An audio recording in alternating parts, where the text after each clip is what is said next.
भागामध्ये आपण पाहणार आहोत की आता स्टेजवरच जानू गात असते आणि त्याच वेळेला सगळ्यांचंच लक्ष जातं आणि इकडे आता जयंत असं काहीसं दाखवत असतो की त्यालासुद्धा जानू पहिल्यांदाच दिसत आहे आणि तो कोणीही पुढे जात नाही, पण पहिल्यांदा तो पुढे जातो आणि पहिल्यांदा तो पुढे जाऊनच आता जानूला भेटण्याचा प्रयत्न करू लागतो.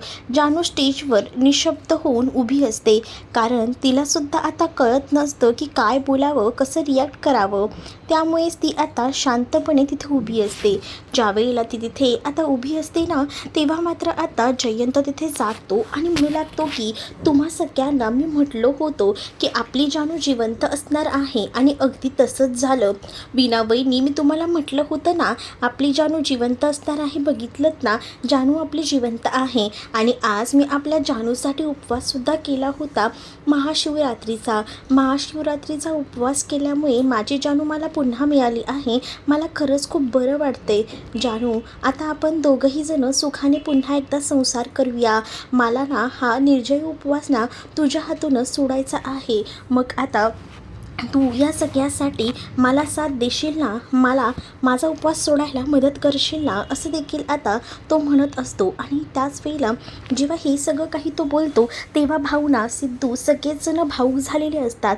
जानू मात्र एका वेगळ्याच तंद्रीमध्ये असते. तिला दुसरं काहीसुद्धा समजत नसतं.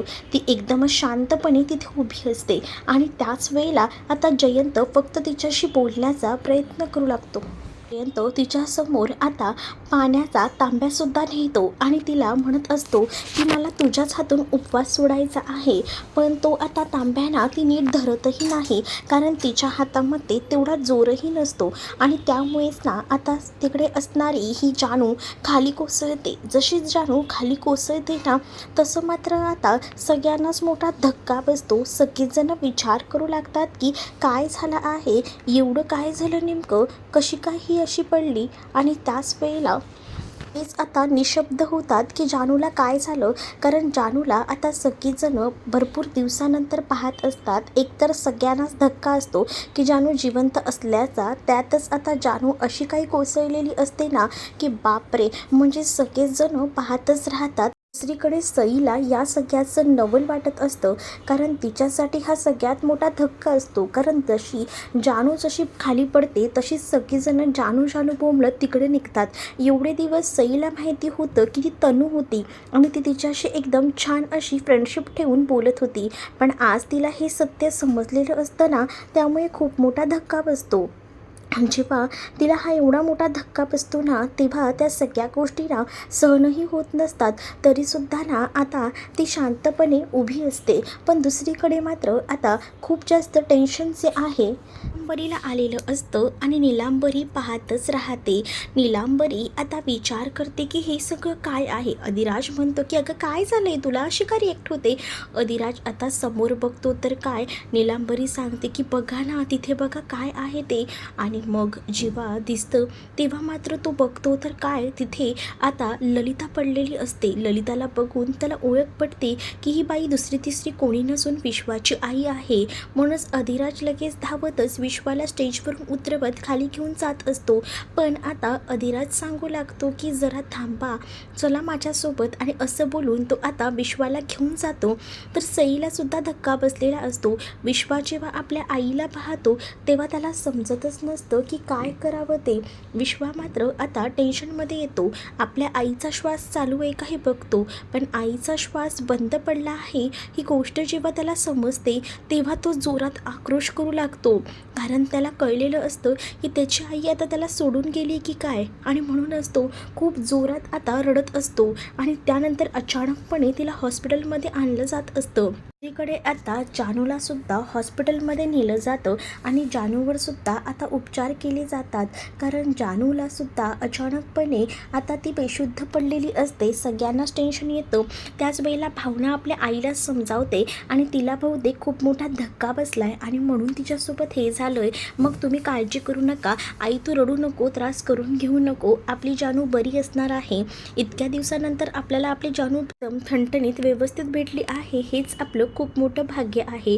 त्याच हॉस्पिटलला आता ललिताला सुद्धा आणलं जातं. ललिता पूर्णपणे रक्तबंबाळ असते. विश्वा आणि सई तिला घेऊन आलेले असतात आणि विश्वा आणि सई मात्र आता टेन्शनमध्ये आलेले असतात. विश्वा डॉक्टरांना सांगतो की पटकन काही पण करा, पण माझ्या आईला या सगळ्यातून वाचवा प्लीज. मी तुम्हाला रिक्वेस्ट करून सांगतोय, माझ्या आईला काही करा आणि वाचवा. डॉक्टर म्हणत असतात की थांबा, आम्ही आमच्या परीनं प्रयत्न करतोय, थोडा वेळ द्या. आणि मग काय, डॉक्टर जे आहेत ते आता आतमध्येच लगेच ICUमध्ये तिला घेतात आणि बघू लागतात की नेमकं काय झालं आहे. दुसरीकडे मात्र जानूलासुद्धा ॲडमिट केलेलं असतं. जानूलासुद्धा ऑक्सिजन वगैरे लावलेलं असतं. तर आता नर्स येऊन सांगते की सगळेजण प्लीज इथे एकत्र आतमध्ये थांबू नका, तुम्ही कोणीतरी बाहेर जाऊनही थांबा, असं देखील आता म्हटलं जातं. जेव्हा एवढं सगळं म्हटलं जातं ना, तेव्हा मात्र आता थोडेफार जण का होईना बाहेर जायला सांगितले जातात. आणि जेव्हा अर्धी जणं बाहेर निघून जातात ना, तेव्हा मात्र लक्ष्मीला आता खूप जास्त टेन्शन आलेलं असतं आणि लक्ष्मी उठवायचा प्रयत्न करत असते. लक्ष्मी म्हणत असते की उठ ना ग जानू, असं काय करतेस, एक तर इतक्या दिवसांनी भेटलीस तरीसुद्धा अशी का झाली आहेस, प्लीज उठ, असं बोलून तिला उठवायचा प्रयत्न केला जात असतो. दुसरीकडे विश्वाला जेव्हा ललिताबद्दल कळतो तेव्हा तोही अगदीच वेड्यासारखा आक्रोश करत असतो. तो म्हणत असतो की काही झालं ना तरी माझी आई वाचायला हवी. आईला आता सगळंच माहिती झालं होतं. आईला जानू आणि माझ्या नात्याबद्दलसुद्धा कळलं होतं. मग माझी आई अशी कशी जाऊ शकते, असाच विचार तो आता करत होता. दुसरीकडे आता पाहायला मिळत असतं की दिग्विजयसुद्धा आलेले असतात आणि विश्वाची ॲक्टिंग खरंच खूप भारी एक्सलंट अशी दाखवलेली आहे. कारण विश्वानं अगदीच ना एकदम भारी अशी ॲक्टिंग करतो आणि आता तो म्हणत असतो की बाबा बाबा रक्त रक्त, आणि असं म्हणून त्याला आता दिग्विजय शांत करत असतात, कारण त्याच्या तोंडातनं शब्द फुटत नसतात. विश्व आपल्या बाबांना सांगू पाहत असतो की आईच्या डोक्यातनं खूप जास्त रक्त आलेलं आहे, पण तरीसुद्धा तो आता शांत असतो. त्याचे बाबा त्याला सावरत असतात की नको इतका त्रास करून घेऊ, आई बरी असेल, असं बोलून त्याला आता समजवायचा प्रयत्न करतात. दुसरीकडे आता हे जानूच्या बद्दल कळलेलं असतं, त्यामुळे लक्ष्मीसुद्धा रडत असते. लक्ष्मी स्वतःला त्रास करून घेत असते. मग लक्ष्मीसुद्धा म्हणत असते की काय झालं आहे हो, असं का होतं आहे आपल्या जानूच्या बाबतीत. बघा ना, इतक्या दिवसानंतर आपल्याला आनंदाची बातमी कळली की जानू जिवंत आहे, पण आता जानूच्या बाबतीत बघितलं ना काय घडतं आहे ते. आणि असं बोलून आता खूप जास्त रडायला खरं तर येत असतं आणि ती रडत देखील असते. त्याच वेळेला नको त्रास करून घेऊ असं श्रीनिवास तिला बोलत असतात. पण बघा ना, जानूला एवढा मोठा धक्का बसला, एवढे दिवस आपल्यापासून लांब होती, आपल्याला वाटत होतं की जानू आपल्यात नाही आहे, पण आज अचानक जो धक्का बसला आणि त्यानंतर ह्या सगळ्या गोष्टी खरंच खूप भयानक आहे हे सगळं काही, असं देखील तिचं म्हणणं असतं. आणि त्याच वेळेला आता आपली जानू बरी तर होईल ना, असं लक्ष्मी श्रीनिवास यांना बोलत असते. त्यावेळी श्रीनिवास म्हणतात की का नाही, आपली जानू बरी होणार आहे, नको तू काळजी करूस, आपण देवावर श्रद्धा ठेवूया, सगळं काही ठीक होणार आहे, असं देखील आता म्हटलं जातं. एवढ्या सगळ्या गोष्टी जेव्हा आता बोलल्या जातात ना, तेव्हा कुठे जाऊन आता लक्ष्मी थोडीफार शांत बसते, पण तिलासुद्धा ना या सगळ्या गोष्टीचा त्रास होत असतो. दुसरीकडे हरीश, त्याचबरोबर वीणा, संतोष हे सगळे बोलत असतात. संतोषला मात्र त्याच्या पैशाची पडलेली असते. म्हणजेच आता संतोष म्हणतो की या मूर्ख मुलीमुळे आपल्याला वाटत होतं की जिवंत नाही आहे आणि यासाठी या बाबांनी सगळं काही करून बसले. माहिती आहे ना तुम्हा लोकांना, यांनी सगळ्या काही गोष्टी केल्या, पण ह्यांना हे माहीत नाही का की ही मूर्ख मुलगी जिवंत आहे ते, आणि ही जिवंत आहे तरीसुद्धा आपला पैसा वाया गेला, 12 घातलं, श्राद्ध घातलं, सगळं काही केलं, आणि त्याचबरोबर ही अगदीच तिथे उडी मारून पडली होती, तर ही जयंतकडे का नाही आली, जयंतला हिने का फोन नाही केला, हा प्रश्न यांचा असतो. मग विश्वाकडेच कशी गेली, विश्वाने एवढे दिवस लपवून ठेवलं होतं का, आणि मग भावनाच्या कार्यक्रमामध्ये कशी आली, म्हणजे भावनाला सुद्धा माहिती होतं तर, असा विचार ना आता ही लोक करत असतात. पण वीणा म्हणते की भावनाला कसं माहिती असेल, भावनाला माहिती असलं असतं तर भावनाने एवढे दिवसात आपल्याला सांगितलं नसतं का, इतकंही साधं गणित तुम्हाला कळत नाही आहे का, असं देखील आता बोलून ती लोक समजावत असतात. पण संतोष म्हणतो की ह्या सगळ्या ज्या काही गोष्टी आहेत ना, त्या खरंच खूप भयंकर अशा घडलेल्या आहेत. मग सिंचना म्हणते की मला तर आता टेन्शन येते. मग तिला लगेचच हॅरी म्हणत असतो की तू टेन्शन घेऊ नकोस बाबा, नाही तर आपल्या बाळावर त्याचा परिणाम होईल, कारण तू आधीच खूप जास्त नाजूक अवस्थेत आहे, एवढा जास्त लोड घेऊ नकोस, असं देखील आता तिला बोललं जातं. त्यामुळे आता ती शांत असते. मग तिला तर खरं तर खूप कसं तरी होत असतं, कारण तिला काहीच नसतं, ती प्रेग्नंटच नसते, तरीसुद्धा आता तिची खूप जास्त काळजी घेतली जात असते आणि या सगळ्याच गोष्टी तिला नको असतात. तर दुसरीकडे मात्र आता पाहायला मिळत असतं की हरीश हा सिंचनाची काळजी घेतो आणि इथे संतोष आणि जे असतात ना ते मात्र मस्त असे बसलेले असतात. आणि त्याच वेळेला आता डॉक्टरांना सई वगैरे विचारत असतात की काय झालं, सगळं ओके तर आहे ना. त्याच वेळेला डॉक्टर सांगतात की सॉरी, पण आम्ही त्यांना नाही वाचवू शकलो, त्या नाही आहे राहिल्या या जगामध्ये. आणि ही गोष्ट जेव्हा विश्वाला समजते तेव्हा विश्वाला खूप मोठा धक्का बसतो. विश्वा जागेवरच कोसळतो. विश्वा म्हणतो की नाही, हे असं होऊ शकत नाही. माझी आई काही झालं तरी वाचली पाहिजे. नाही नाही, तुम्ही काही करा पण माझ्या आईला वाचवा, असं बोलून आता तो सगळ्या डॉक्टरांना असं म्हणत असतो. पण आता तुम्ही ह्यांना सांभाळा, खरंच सॉरी, पण आम्ही आमच्याकडनं प्रयत्न केले, पण सॉरी, पण आम्ही नाही वाचवू शकलो, असं देखील ते आता म्हणत असतात. त्याच वेळेला विश्वाला ह्या सगळ्याचा धक्का बसतो. तो स्वतःलाही सावरू पाहू शकत नसतो, त्याला त्रास होत असतो. त्याच वेळेला त्याला आता दिग्विजय साहेब जे आहेत ते थोडं का होईना शांत करत असतात.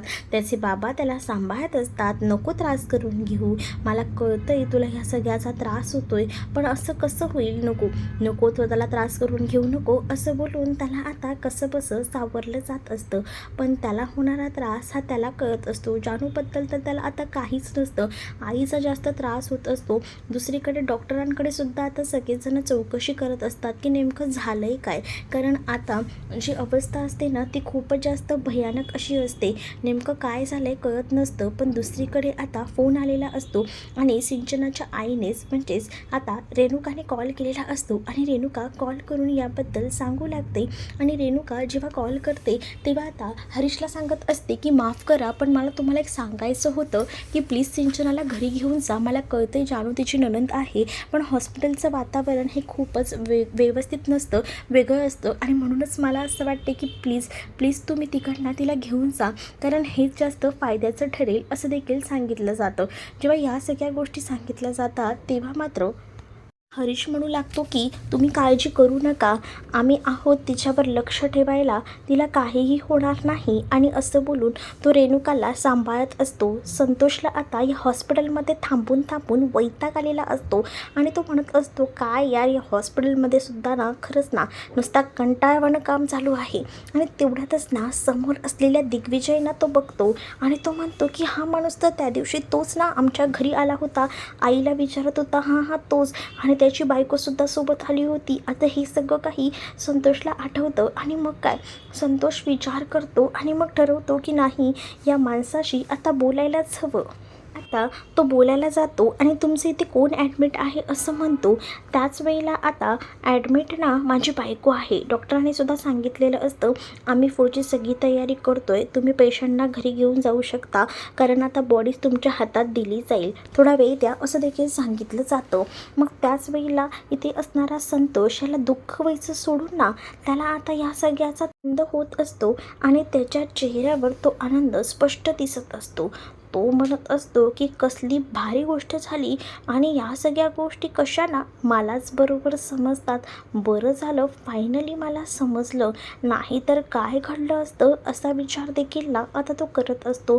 दुसरीकडे आता पाहायला मिळत असतं की बँकी आबांना घेऊन घरी आलेला असतो. आणि जेव्हा तो घरी घेऊन येतो तेव्हा आजूबाजूला खूप जास्त अशी हालचाल असते आणि काही ना काही सुरू असतं. खूप बायका आलेल्या असतात. कळत नसतं बँकीला की हे सगळं काय चाललंय. आबांनासुद्धा कळत नसतं. आबाही आता बघत असतात.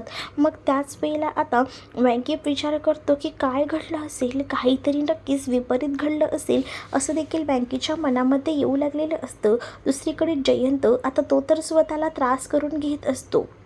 आणि तो आता म्हणत असतो की हे सगळं काही माझ्यामुळे झालं आहे. जानूला आज एवढा त्रास होतोय ना, ते सगळं काही माझ्यामुळेच. आता मलाही आता जगायचं नाही, मीही जगणार नाही आहे, असं बोलून तो आता स्वतःला त्रास करून घेत असतो. म्हणजेच ना तिथे असणारा एक ब्लेड त्याला भेटतं. तिथे तो स्वतःच्या हातावर ब्लेडचे वार करून घेतो. तेवढ्यातच तिथे आता सिद्धू आलेला असतो आणि जयंत स्वतःला मारून घेत असतो. हे सगळं काही सिद्धूनं बघितलेलं असतं आणि त्यामुळे सिद्धू त्याला हे सगळं करण्यापासून थांबवत असतो. सिद्धू म्हणत असतो की काय झालं आहे, हे सगळं काही तू काय करतोयस, सावर स्वतःला सांभाळ. पण आता इथे तो ऐकायला तयार नसतो. तो स्वतःला खूप जास्त त्रास करून घेतो आणि म्हणतो की हे सगळं काही माझ्यामुळे झालं आहे, नाहीतर जानूची ही अवस्था झाली नसती. मग आता जेव्हा तो हे सगळं काही बोलत असतो ना, तेव्हा मात्र आता सिद्धू त्याला सांभाळतो आणि म्हणतो की खूप वाईट करतोयस तू हे सगळं. जेव्हा जानू बरी होईल तेव्हा तिला कळेल, तेव्हा तिला काय वाटेल. नको रे, नको स्वतःला त्रास करून घेऊ, असं बोलून आता सांभाळलं जातं. आणि त्यामुळेच ना जयंत आता शांत बसतो, कारण त्याला आता समजावलेलं असतं सिद्धूने सांगितलेलं असतं, तू असं स्वतःला त्रास करून घेशील तर त्याचा काय परिणाम होणार आहे. नको स्वतःला त्रास करून घेऊ. तू जर असा स्वतःला त्रास करून घेत राहिलास तर याचे परिणाम खूप जास्त वाईट होतील आणि नको नको करून घेऊ. दुसरीकडे आता विश्वा स्वतःला त्रास करून घेत असतो आणि तो म्हणत असतो की हे सगळं काय घडलं आहे, म्हणजेच माझ्याच बाबतीत का.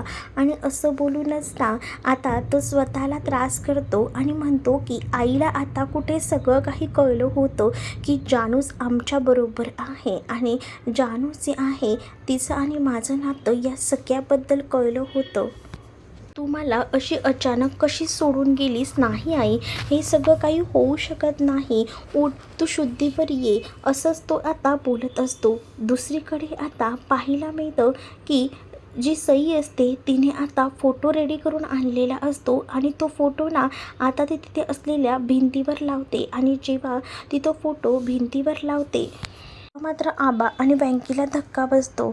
आता तिलाही सहन होत नसतं, तरीसुद्धा आता ती या सगळ्या गोष्टी सहन करत असते, कारण तिच्याकडे दुसरा पर्याय नसतो. तिला आता सगळ्या घरातल्यांना सावरायचं असतं, त्याशिवाय तिला आता तिचं कुटुंबसुद्धा सांभाळायचं असतं. आणि म्हणूनच ती आता विचार करत असते. तिला सगळेजण आधार देत असतात. दुसरीकडे मात्र आता पाहायला मिळतं की डॉक्टर तिथे आलेले असतात आणि जानूच्या तब्येतीबद्दल विचारलं जातं की काय झालं, तुम्ही रिपोर्ट वगैरे केली का. मग आता जानूचे आम्ही MRI रिपोर्ट केलेले आहेत आणि त्यामुळेच आम्हाला तुम्हाला एक गोष्ट सांगायची आहे. MRI रिपोर्टनुसार हे समजलं आहे की त्यांच्या डोक्याची एक नस तिथून रक्तस्राव झाला आहे आणि त्यामुळेच हे सगळं झालं आहे आणि त्यामुळेच हा ब्रेन हॅमरेज असं म्हणायला हरकत नाही. त्यांचा ब्रेन हॅमरेज झाला आहे असं देखील आता सांगितलं जातं. जेव्हा हे सगळं कळतं डॉक्टरांकडनं तेव्हा खूप मोठा धक्का ना इकडे लक्ष्मीला बसलेला असतो. लक्ष्मी जागेवरच शांत राहते, तिला सुचत नसतं काय करावं आणि काय नाही ते. त्यामुळेच ना आता ती शांतपणे तिथेच निशब्द पडलेली असते आणि तिला आता सांभाळण्यासाठी भावना असते. भावना म्हणत असते की आई असं करू नको, स्वतःला सावर. श्रीनिवासांना सुद्धा धक्का बसलेला असतो, तर श्रीनिवास तिकडनं उठून निघून जातात. तर भावना मात्र आता लक्ष्मीला सांभाळायचा प्रयत्न करते. पण दुसरीकडे आता लक्ष्मी जानूला भेटायला वॉर्डमध्ये गेलेली असते आणि वॉर्डमध्ये जाऊन ती आता रडत असते आणि जानूला म्हणत असते की जानू अशी काय ग, तू असं का केलंस, तू आम्हाला सोडून गेली होतीस आणि त्यानंतर तू अचानकपणे आज महाशिवरात्रीच्या दिवशी माझ्या समोर आलीस. तेव्हा कुठे असं वाटत होतं की तुला भेटावं, तुझ्याशी येऊन बोलावं, पण ते पावलं ना पुढे सरसावत नव्हती. काय होत होतं ना खरंच माझंच मला माहीत नाही, पण तरीसुद्धा मला असं वाटत होतं की तू माझ्यासाठी महत्त्वाची आहेस, पण ती पावलं काही थिरकत नव्हती. पण त्यानंतर तू अचानक अशी बेशुद्ध होऊन पडलीस आणि हे सगळं झालं. नाही ग जानू, आत्ताच्या आता डोळे उघड. काही झालं ना तरीसुद्धा तू आता उठायला हवंस, असं करू नकोस. आणि असं बोलून आता तिला उठवायचा प्रयत्न लक्ष्मी करत असते. तेवढ्यातच भावना तिथे येते आणि भावना आणि बीना लक्ष्मीला समजवत असतात आणि म्हणत असतात की नका त्रास करून घेऊ या सगळ्याचा, कारण तुम्ही जर ह्या सगळ्याचा त्रास करून घ्याल तर हे सगळं काही जास्त होईल. प्लीज ना आई, स्वतःला सांभाळा, असं देखील बीना म्हणत असते. लक्ष्मी म्हणत असते की बघ ना गं, मी हिला उठवायचा प्रयत्न करते पण आपली जानू उठतच नाही आहे, असं का होतंय, असंही म्हटलं जात असतं. आता लक्ष्मी खूप जास्त रडत असते. भावना आणि बीना तिला सावरत असतात. नको काही इतका त्रास करून घेऊ, जानू आपली बरी होईल, नकोच स्वतःला त्रास करून घेऊ, असं बोलून आता तिला समजवायचा प्रयत्न करत असतात. मात्र आता तिचा कंठ दाटून आलेला असतो आणि आपल्या मुलीसाठी तिचा जीव तळमळत असतो. तर तुम्हाला हा भाग कसा वाटला आहे नक्कीच मला कमेंटमध्ये सांगा आणि अशाच नवनवीन भागांसाठी आपल्या चॅनलला सुद्धा सबस्क्राईब नक्कीच करा. चला तर मग भेटूया पुढच्या भागामध्ये. तोपर्यंत टाटा, बाय बाय.